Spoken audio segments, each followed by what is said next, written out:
August 8th, 2017, I'm going to play you William Hayes' message with, or conversation with William Beck. Hi, Mr. Beck. Yes, I'm trying to reach Mr. Beck, please. This is Mr. Beck. Hi, Mr. Beck. This is William Hayes calling. I had talked with you and a person, Dr. Heidi Wodiuk, at the Daily Grind. Do you recall that meeting? I do. Yes.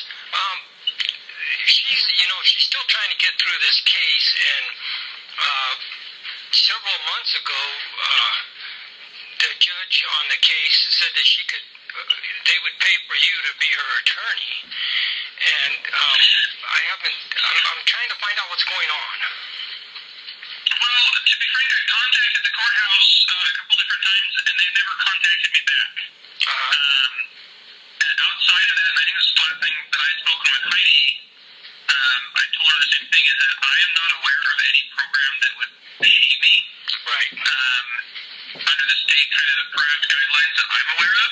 Right. I had contacted the court, and I have left messages, I know of at least 3 occasions, and I haven't heard anything back from them. So, unfortunately, without knowing what's going on from the court or anything else, or some sort of an order to present, I don't have anything more that I can do at this point, unfortunately. Yeah. Well, what it appears is going to happen here is they're going to be putting her away for about 20 years at the state hospital for being incompetent. And her hearing is coming up on September 1st. And the attorney that's representing her, Michael Garcia, he's not really doing a very good job. I'm not going to go into too much detail because I don't have all of that, but I do know that he's never contacted me for any of the data that I have collected. That is conversations with the investigating officer, things like that I recorded when I had talked to them way back when this all got started. And he's not pursuing a defense for her at all. And more or less, in my opinion, is laid down and is working for the prosecution at this time rather than what he's supposed to be doing, and that's defending Dr. Wodiuk. And I was at that hearing when William Alexander, the judge, did state, he was very clear about it, that he would do what he could to get funds to pay you to represent her. And when she contacted you and all of that, and that didn't go through, he just blew it off, and he's not going to respond to you. Is there any possible way that Heidi and I could come in and talk to you, and maybe you could show up for her hearing on September 1st? William, to be honest, the issue that comes down to, I'm happy to sit down with you guys again. I've heard the situation. I've kind of reviewed the statutes a little bit. There may be some more to the charges that they brought than what I had originally suspected, as far as her adding things, for the father of her child. But,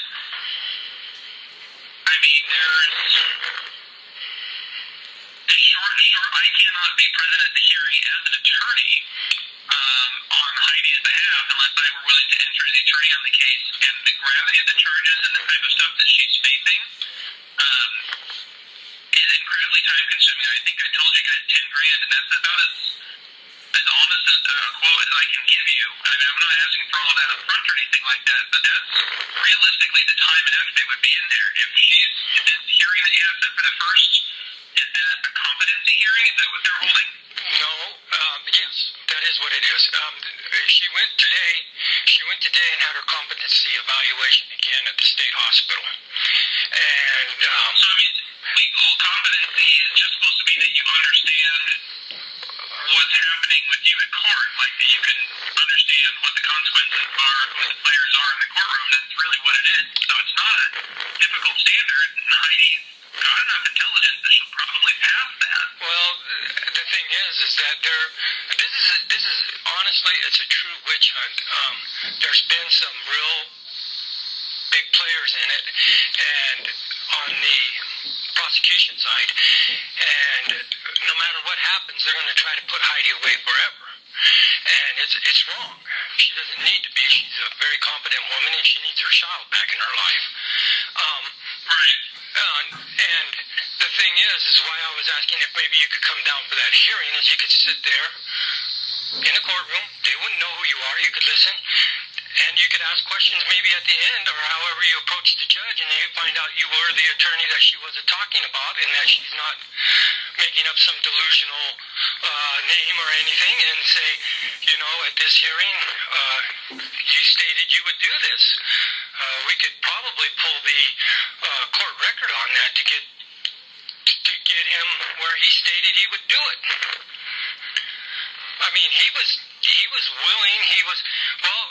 He says, Miss Wodiuk he was going on. He goes, well, Miss Wodiuk has said that he was making a record. He goes, well, Miss Wodiuk has said that she had contacted an attorney in Springs, William Beck, but I don't believe she's done that. But the court would address and allow him to come in, and we would pay the funds for it under, you know, such and such a thing. I couldn't remember all of it. It's been several months now, and I kind of just been letting Heidi handle it. I kept asking her what's going on, and she just told me that basically what you had just now told me, that you had contacted the court, but they never got back with you. And my feeling is the court is not going to get back with you. They don't want Heidi, and they don't want this case going to trial, because it's going to show that they have railroaded her and done her wrong, and it's going to open doors for big lawsuits against all of them. And so it's in their best interest to prove that she is not competent. Okay. So I don't know. I don't know if Heidi wants to do this. She's not here with me at the time. She's gone to Springs for a doctor's appointment. But you know, I know she would be willing to have you do it if you could. If you can, and if the court will pay for it. But the thing is getting William Alexander to stand by his word. I mean, he lied on the stand. In the last one, he called up the state hospital, and the lady asked him, well, did you talk to this person? And he goes, yeah, I called them too. And she goes, well, I have him here right now. And he goes, well, no, I didn't call him. You know, and then he had to backtrack on his words. This guy's not a good judge. That's kind of crazy. Okay. And when I see a judge lying on the stand blatantly to someone over the phone so he can get his way, to me it's saying that he would do anything to keep Dr. Wodiuk from getting proper legal counsel. What time is your hearing on the 1st? I believe it's at 8:30. Hold on, I'll open my planner up and look at it.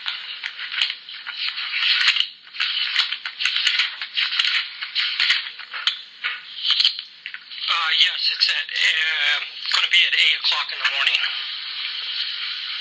Or 8:15. That morning, I have two sentences here in El Paso County.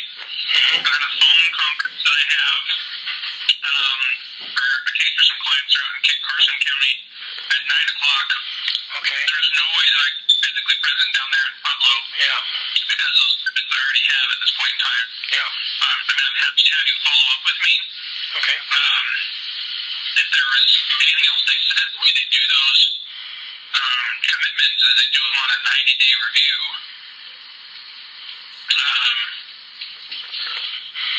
That's how they have it set up. I mean, at this point, William, I don't know what else to tell you at this point.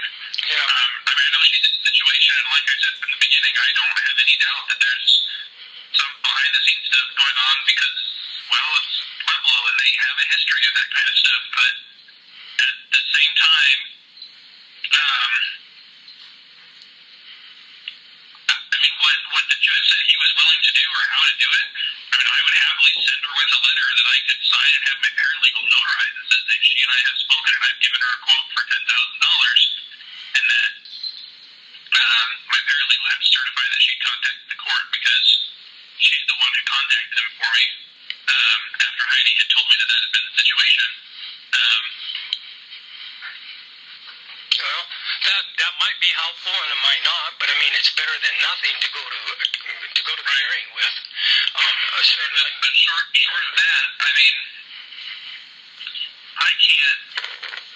Yeah, I mean, I cannot unfortunately take the time and commit to helping Heidi, because once I do so, it's going to be highly unlikely that they would let me off of her case if something were to go wrong or I weren't receiving payment, and then unfortunately that means that I've got to devote that time to protect Heidi, to protect my license, but at the same time, I take that time away. I mean, I told you guys when I started, I had just started my own firm. I'd left a big firm, and so I don't have the cushion or the safety net I'd have if I were at a big firm.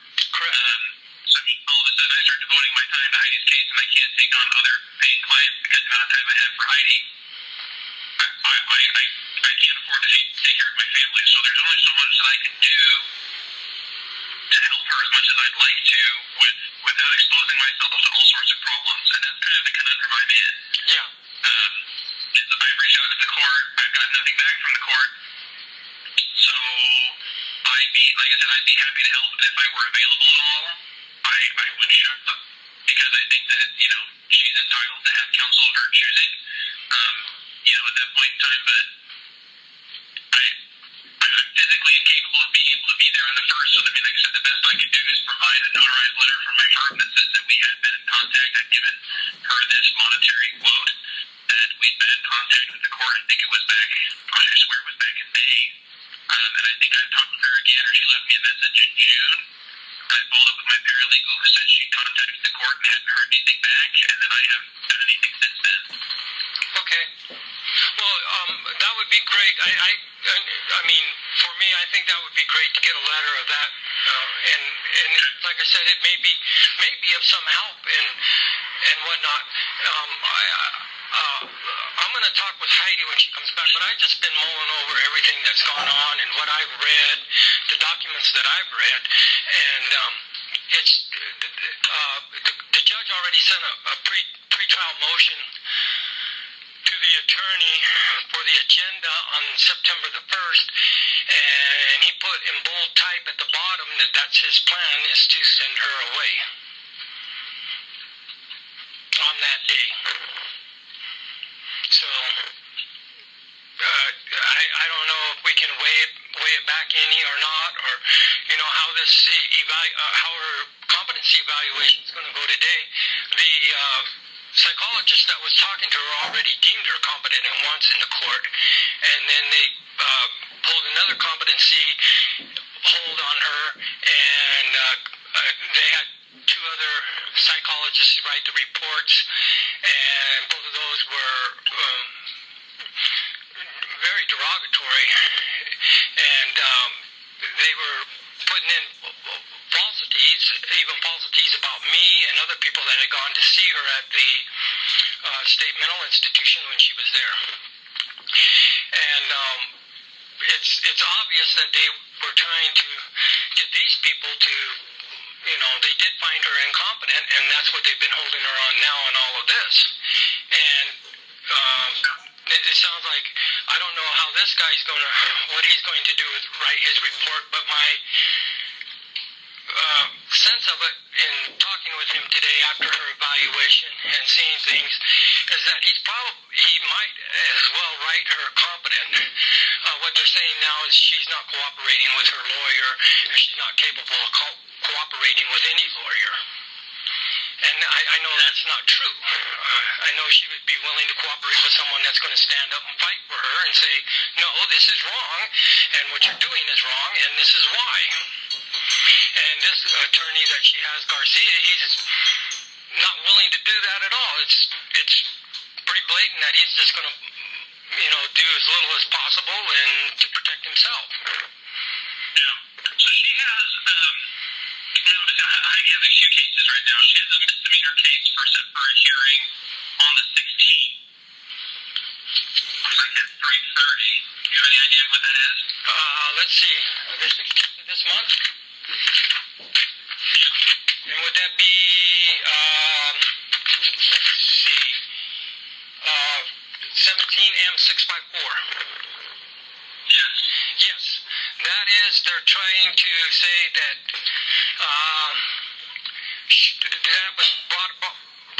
to her by the state hospital police.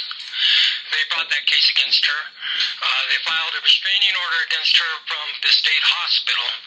And what it was is they were saying that she was videotaping and recording on campus. And they tried to make it into a criminal case, and the judge automatically kicked it down to a misdemeanor when she went before the judge on that. And that's going on there.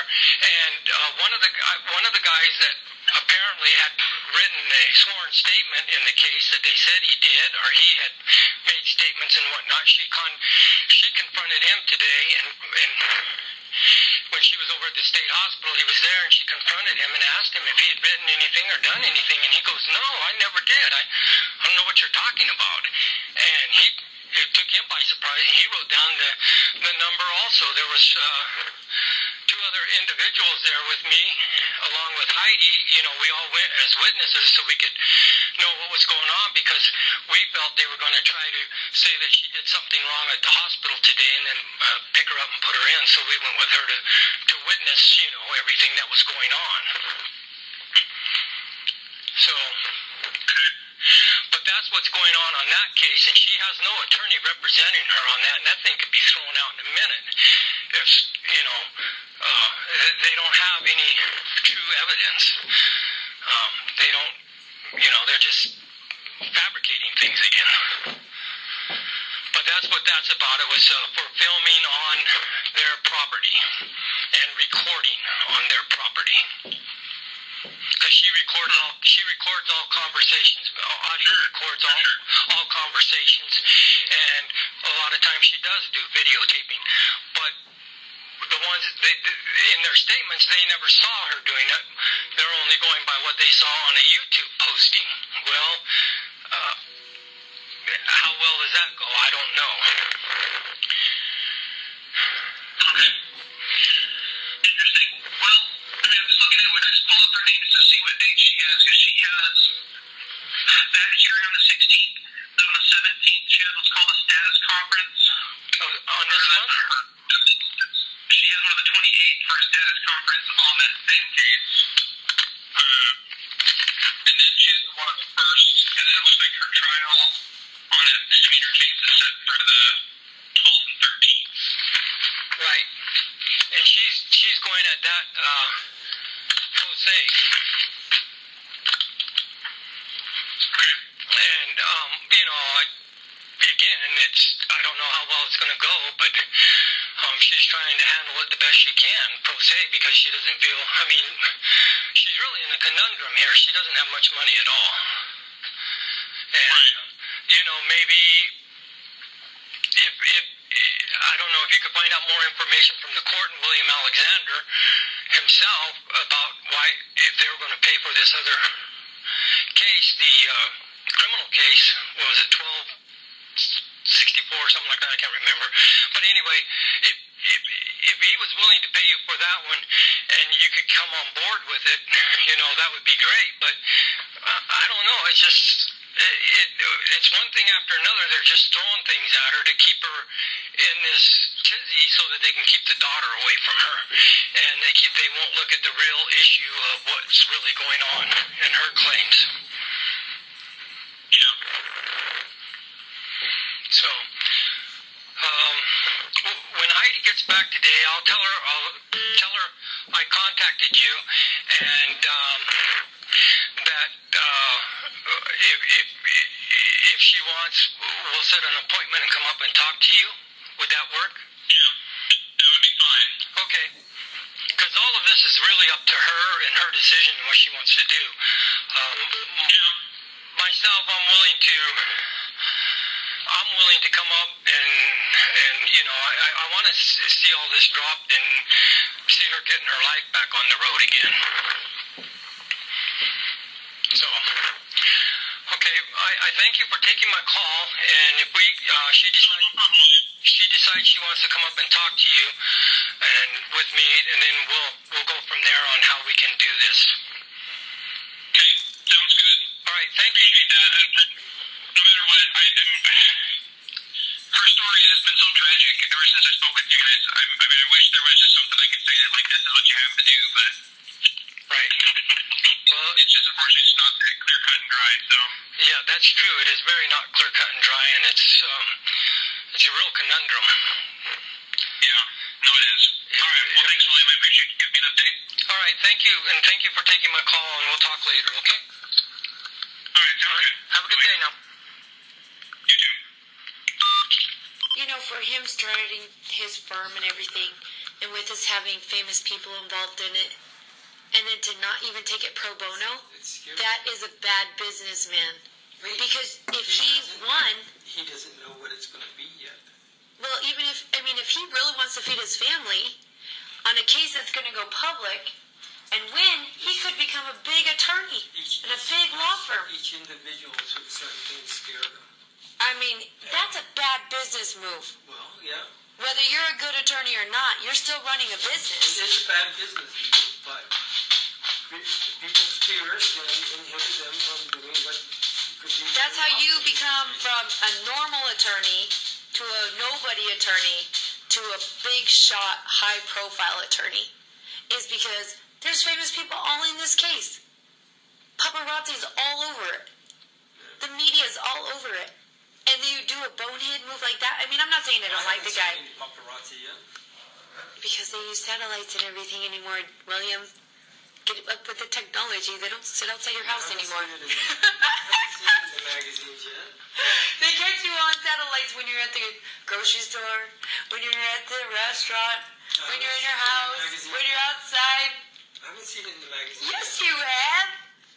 Yes, you have. Open your eyes. Which magazine? All over the magazines, they get them on satellites. No, Every day. I haven't seen this. That's because this case involves even the president. So, William Beck didn't report, and as an attorney, if you know a case is malicious or you know a case is outside its subject matter jurisdiction, due process and the bar mandates that every attorney, even if you're not on the case, report it to the bar and report it to the FBI if it's a malicious prosecution, you have to report it. So the clerks, the judges, everyone who knows about this case, who has a law degree, is required and mandated by the state of Colorado and the United States of America to report any court case that is malicious or seditioned or derived just to terrorize, intimidate somebody with no merited cause, which is called pre-acipe, with no legal explanation, as this case, 15 CR 1287, has no legal jurisdiction whatsoever, and doesn't even have a warrant to even begin the case, has no sworn affidavits that are required, and therefore everyone who knows about this case is required by law, by their licensure, to report. Even social workers, teachers, they have what's called required reporting, mandated reporting. So I hope you report it, otherwise I'll be seeing you in a big suit. I'm going to sue so many people on this, it's unbelievable.